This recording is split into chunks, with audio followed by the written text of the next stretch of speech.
Thales प्रमेय का विलोम, converse of Thales theorem क्या है कि यदि एक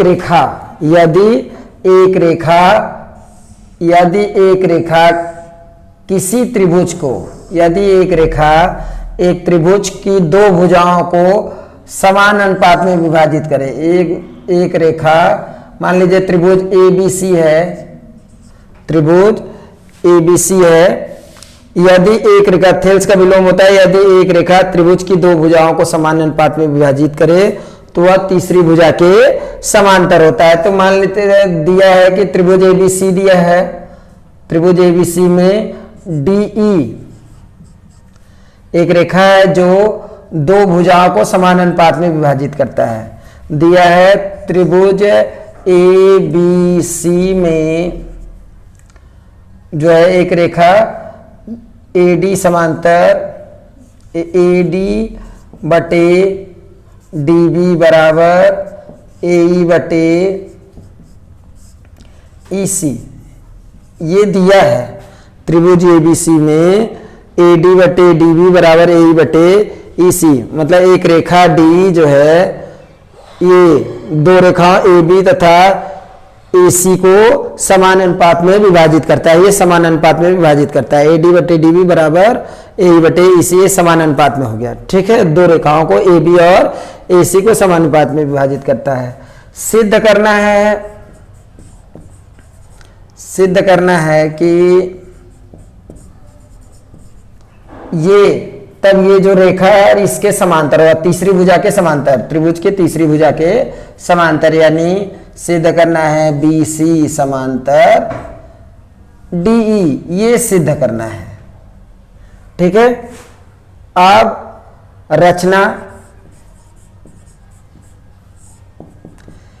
तो जो थेल्स प्रमेय किए थे टोटल थेल्स प्रमेय करना है, थोड़ा सा 2 लाइन और बढ़ जाएगा बस। यानी इसके लिए आप मेरा थेल्स प्रमेय आप लोग देख लीजिएगा। ठीक है, तो देखिए रचना क्या है, रचना में DC, रचना को हम डॉट डॉट से दिखा रहे हैं, DC और B को मिलाया।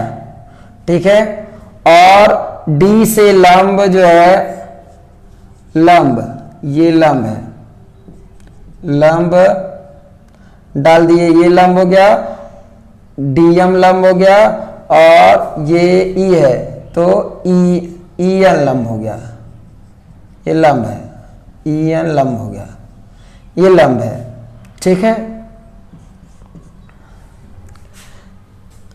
लंब क्या क्या डाले, AB पर लंब जो है EN डाल दिए और AC पर लंब DM। तो रचना में लिखेंगे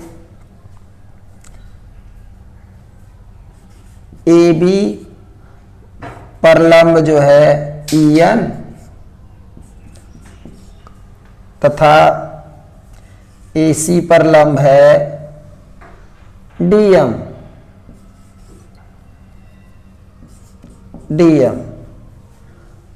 DC का मान देंगे, DC तथा BE को मिलाया।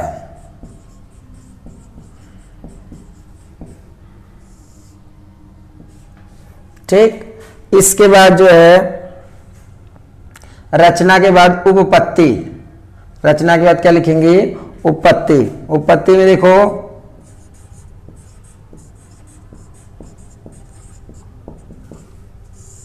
सब थेल्स की तरह ही लिखना है। तो सबसे पहले त्रिभुज ADE तथा त्रिभुज DEC में एरिया त्रिभुज ADE बटे एरिया त्रिभुज DEC बराबर 1/2 आधार, त्रिभुज ADE में आधार AE है, आधार क्या है AE गुणे आधार गुणे ऊंचाई, ऊंचाई लंब होता है, ऊंचाई क्या होगा लंब, तो DM लंब हो गया, आधार पे लंब क्या है DM, ये जो डीएम है वो लंब हो गया। इसी प्रकार नीचे 1/2 आधार गुणे ऊंचाई, इसका आधार क्या है, इस त्रिभुज का आधार ईसी है, आधार क्या है ईसी और गुणे ऊंचाई डीएम है। ठीक, डीएम से डीएम कट गया, 1/2 से 1/2 कट गया, तो ये आ गया ये कट गया तो कितना आ गया ए बटे ईसी, ए बटे ईसी। समीकरण नंबर एरिया त्रिभुज ADE बटे एरिया त्रिभुज DEC, समीकरण नंबर 1 आ गया। ठीक, अब ले लेंगे त्रिभुज ADE तथा त्रिभुज, इधर वाला त्रिभुज ADE वाला ले लेंगे और इस साइड, अभी उस साइड वाला त्रिभुज लिए तो इस साइड ले लेंगे। त्रिभुज DEB में, DEB में, त्रिभुज DEB में। ठीक, एरिया त्रिभुज ADE बटे एरिया त्रिभुज DEB में।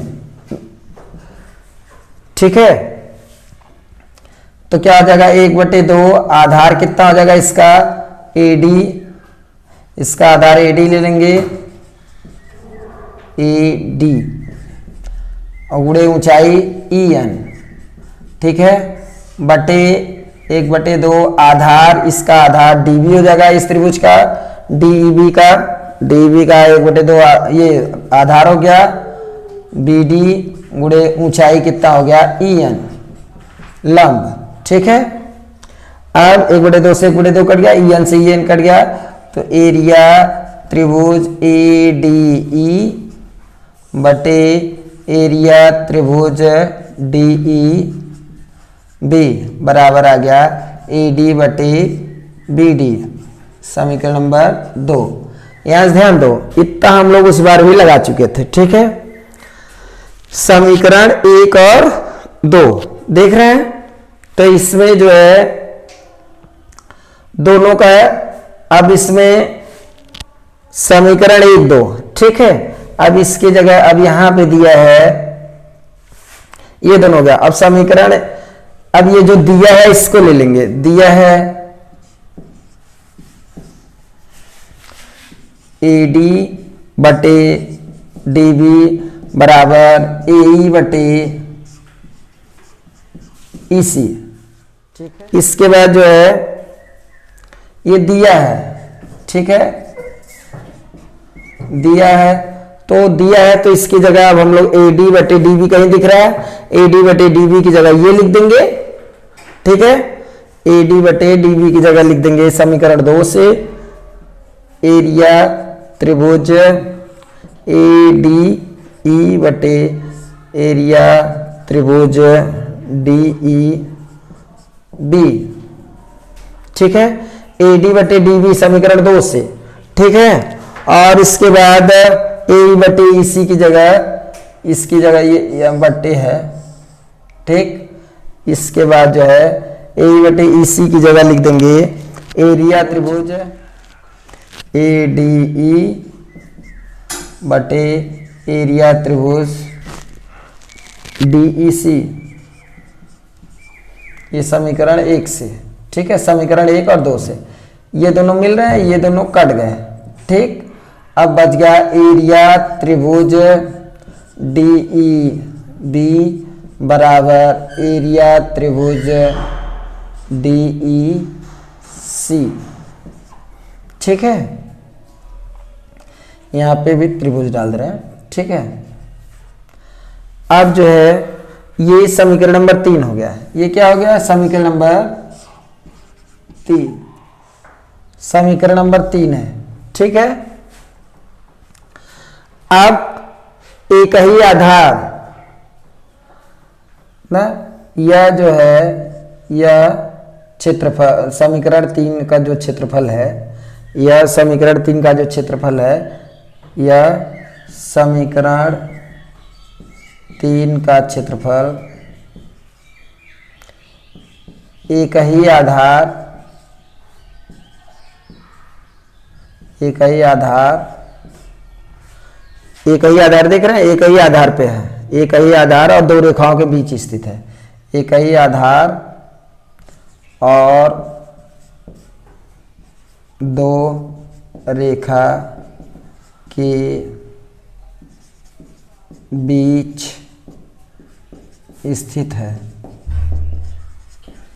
इसलिए ठीक है, इसलिए